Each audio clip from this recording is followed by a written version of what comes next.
Monsieur Kaganec, je vais vous poser une question sur les élections françaises, bien sûr, puisqu'apparemment il n'y a pas de problème pour votre pays, pour le chancelier Kohl. Quels sont vos sentiments sur les résultats, sur la poussée Le Pen?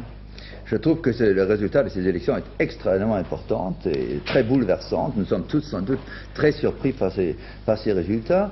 Je dois dire que je suis personnellement trompé sur le Parti communiste. J'avais prédit il y a encore quelques jours dans mon journal qu'il ne serait pas étonnant que le Parti communiste fasse un très bon score, ou mettons un assez bon score pendant ces élections, parce que j'estimais que la stratégie du Parti communiste devrait peut-être être payante pour le parti, étant donné Quelle stratégie? Comment analysez-vous la stratégie? La double stratégie du Parti communiste qui consiste à être en même temps dedans et dehors. Dedans et dehors, et ne pas seulement être dehors, mais de critiquer fortement la politique du gouvernement.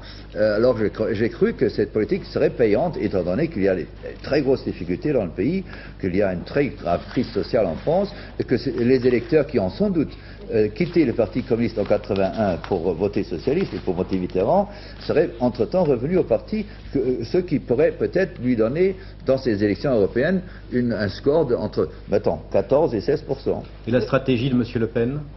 Comment la voyez-vous? La stratégie de M. Le Pen était très habile, comme mes prédécesseurs, mes confrères de la presse étrangère l'ont déjà dit. Je crois qu'il y a une grande partie du mécontentement général dans ce pays est allée verser ses eaux sur les moulins de M. Le Pen.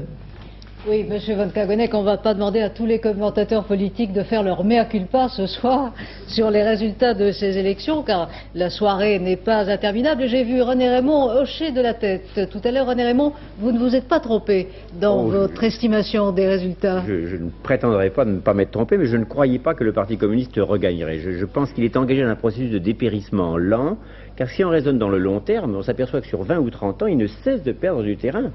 Et alors on pouvait penser qu'il aurait enrayé, mais non pas reconquis du terrain. Or il n'a pas enrayé, il continue à en perdre.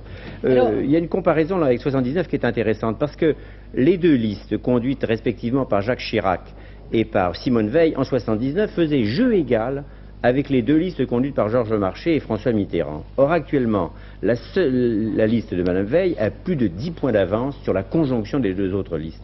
Par contre, c'est pas seulement par rapport à 81 qui a recul, mais par rapport à 79, alors qu'en 79, d'être au pouvoir, on l'avait dit, affaiblissait plutôt la majorité de l'époque. Or, le phénomène de l'usure du pouvoir a moins joué en 79 contre la majorité giscardienne qu'elle n'a joué contre la majorité parlementaire actuelle. Albert Duroy, une remarque complémentaire? Oui, je me suis livré un petit calcul fondé évidemment sur les chiffres de notre estimation.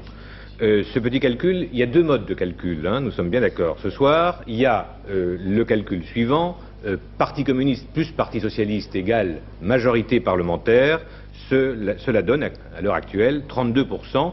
UDF et RPR, liste unique Simone Veil, cela donne 41,8%, ça fait un écart d'à peu près 10%.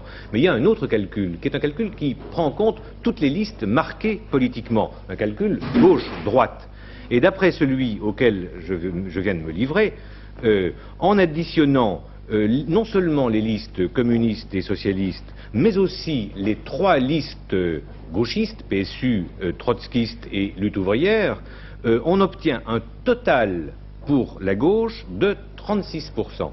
Et en additionnant toutes les listes qui se réclamaient clairement de l'opposition ou de la droite, c'est-à-dire la liste Simone Veil, la liste de Francine Gomez et la liste de Jean-Marie Le Pen, on obtient un total presque de 54%, qui dépasse 54%. C'est-à-dire que, selon notre estimation, le rapport actuel droite-gauche en France serait 36-54 en faveur de la droite.